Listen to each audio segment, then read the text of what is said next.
merong apat na klaseng hugis yung ginagawa yung vocal cords natin. Bawat isa sa kanila may segment na pitch na kayang abutin. Kapag nagsasalita, kagaya nito, nasa chest voice ako, at kapag nagpalit ako ng head voice, meron itong mas mataas pa ng mga pitch na kayang abutin. Mga hugis na to o ang registration, isa sa kanila ay ang fry voice. Kung hindi nyo pa napapansin, ang kumanta nito ay babae. Kapag nasa fry na hugis yung vocal cords natin, kaya nitong maabot yung mga mabababang nota.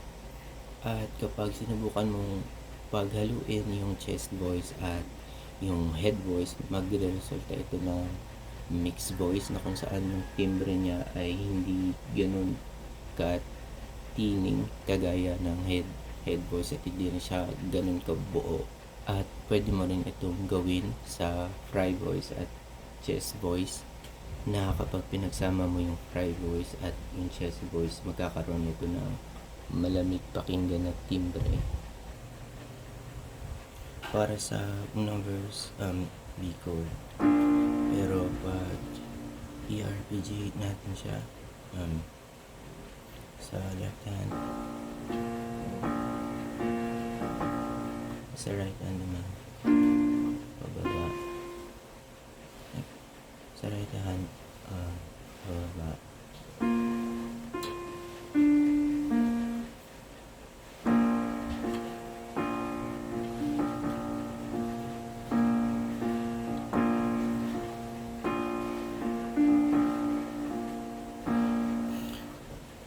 Ilang oras na ako nandito, umuwi na ng tropa ko.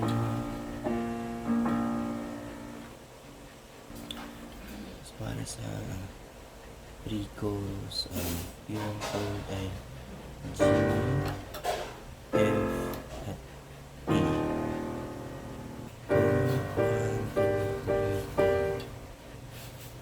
Tapos sa F, up, down, up, up, down, up, down.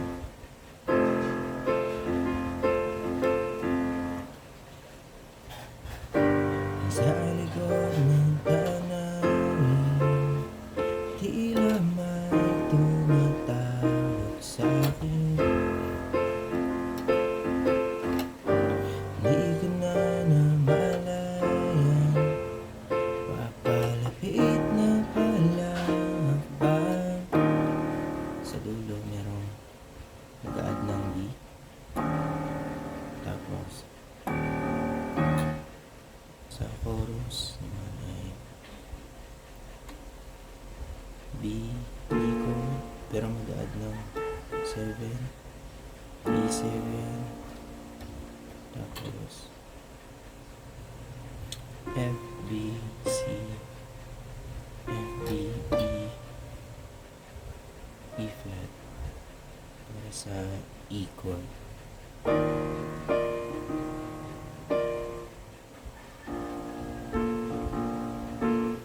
left, right, left, left, right, left, right, left, left, right. So, right, left, left, right, left, right, left, left, right. Ganun din sa kabila. Hindi ko maiwasang pagmasdan ng larawan. Kahit di mo malayan, ikaw lang ang gusto tingnan. Di ko masabi kahit na di maaari, pwede ang manatili. Ikaw lang ang gusto pagmasdan. Para naman sa bridge, G,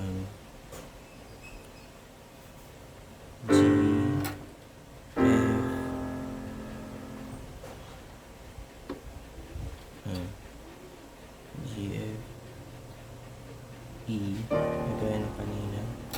At yan. At sa bandang dulo. At pagkatapos ng chorus, magkakaroon ng B, D, then E, yung RPG natin yun.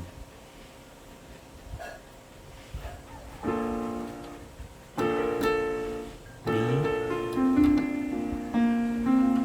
B,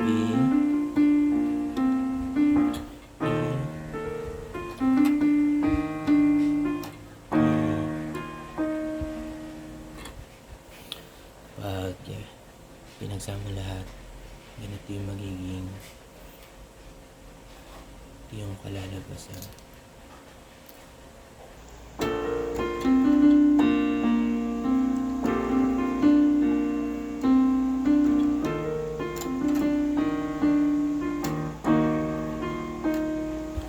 Ilang oras na akong andito, umuwi na ng ako.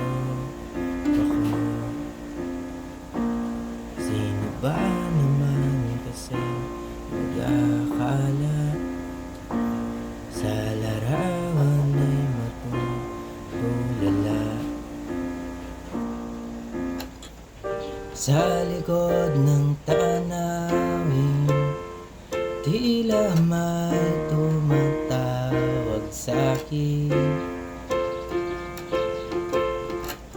Hindi ko na namalayan, papalapit na palang hakbang. Di ko maiwasan pagmasdan ng iyong larawan. Kahit di mo mamalayan, ikaw lang ang gustong tignan. Di ko man masabi, kahit na di maaari, pwede pa akong manatili. Ikaw lang ang gustong pagmasdan.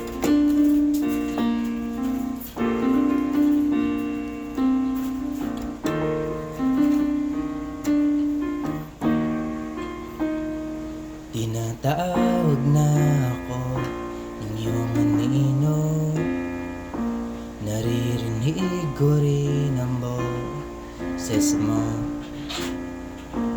Di na nga nila ako maunawaan, nababaliw na raw sa simpleng larawan. Maaari bang manatili na lang sa museyong ito? Hindi ko na namalayan, biglang ayoko na lang lumisan. Di ko maiwasan pagmasdan ng iyong larawan. Kahit di mo mamalayan, ikaw lang ang gustong tignan. Di ko man masabi, kahit na di maaari, pwede pa akong manatili. Ikaw lang ang gustong pagmasdan.